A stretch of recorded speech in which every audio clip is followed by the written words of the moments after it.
originally wanted to buy the OG singer, Denim. Tapos hindi ko na lang po tataas, pero pag sure buyer kayo yung transformer nasa baba. So importante po na isaksak nyo ito sa transformer po bago nyo isaksak yung transformer sa main outlet. Kasi pag hindi po, puputok yung fuse niya. Which is masisira po. Pero since maganda po to, mechanical, napapaayos naman yung ganun. However, I Diba, saw this sayang naman ad, kung papaayos. FB Marketplace. Ito, sasaksak mo lang Singer po sa fuse. 103SF Plumo. Ayan siya. Tapos, saksak ko lang sa transformer.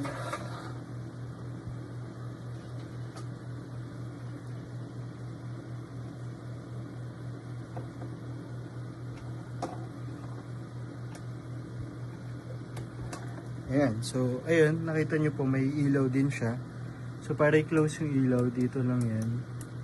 Ngayon, pakita ko muna yung bobbin winder para makita mo na umiikot. Ito, may hawakan din po siya.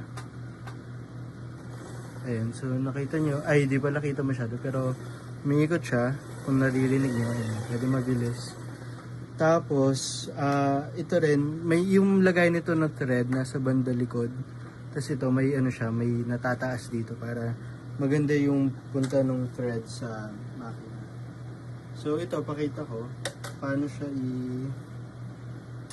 kung paano i-thread yung machine. Ayan. So, ganito lang siya i-thread. Ayan. Tanggalin ko muna to. Make sure na tama yung tension, tapos nakataas yung pressure hood. Ito, natataas baba. Ayan, ayan. Ilalagay mo lang dito sa hook sa taas. Ilalagay mo dito. Ganyan. Tapos sa tension, make sure na dadaan sa tension. Dito sa hook. Ayan, taas.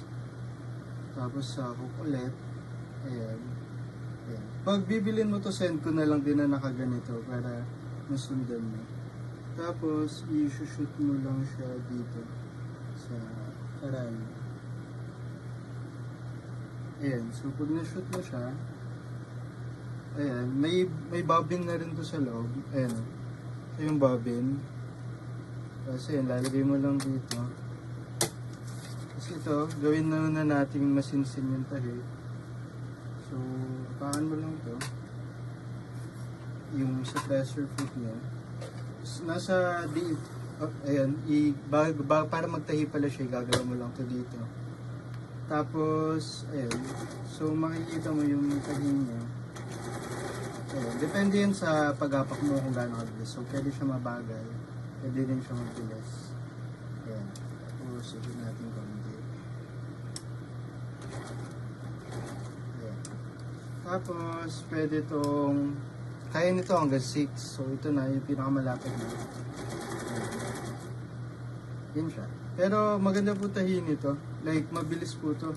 Dahil semi-industrial siya. Kaya din to kahit ilang layers talaga. Even leather na manipis kaya nito. So, yan. Ito yung pang backstitch yan. Ito na, magana siya. Maganda yung machine. Hindi rin siya masyado. Hindi siya maningay. So, maganda yung tahin na ito talaga. Yan. Yan. So, pakita ko yung tahin yan. Ayan. Gagawin nyo lang. Para tanggalin. Cut nyo. Though may cutter din dito. Ayan. Pwede rin pa ganyan yung siya i-cut. So yan. Nakita nyo yung tahi. Ganda. Harap. Likod. Ito mga to, syempre ito yung tayo. Nag-backstitch. Kaya mas makapal. Pero yun siya. Okay. Magpakita ko ulit. Mas malapit. Kung gaano ka-smooth yung tahi nyo. Ito. Try ko lang sa papel. Tapos try muna natin masinsin. Ayan. Number 3. Ayan. Tapos, ayan. Depende po yung bilis nito sa pag-apak ng backstitch. So nakita niyo po kahit bina-backstitch ko siya, straight na straight. So okay po talaga siya. Try natin yung mas wait lang. Try natin yung mas malapad na tahi. So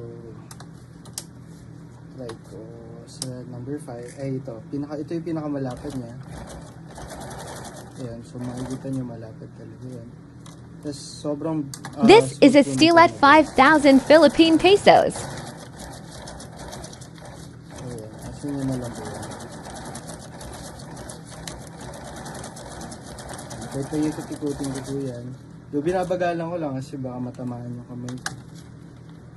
Ayun. Tapos kung titignan nyo po sa likod, maganda yung tahi niya. Ayan. Wala pong lagtaw-lagtaw or what. Although siguro, hindi, papel kasi ito eh. So, ayan. Ayan. Pero nakita yung tahi niya malinis po siya talaga. Ayan po, malinis.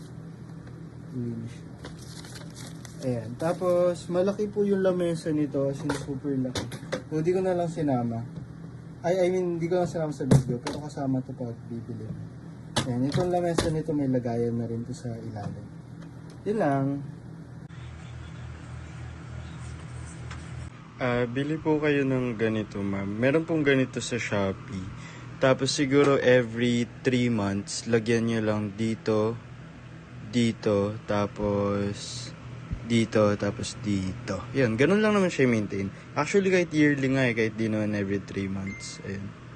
Ito po yung sinasabi ko mga stickers, ma'am. Ayan. So, meron po dito, pati dito sa likod. Also, linagyan ko lang din po dito. Para, para hindi lang nadudumihan. Kasi tignan nyo po yung sa lamesa, may may metal clips. So, kung wala pong sticker, magagasgasan po over time yung makina. Yan. May lalagyanan din po dito yan. Ito po yun, yung sa knee lifter. Ito, same lang din po. Linagyan ko din po ng mga sticker dito sa lamesa. Kasi pag ini-store ko po siya nakahigang ganyan. Para hindi po nagagasgasan na yun. Medyo OC lang po kasi talaga ako. Yun po siya.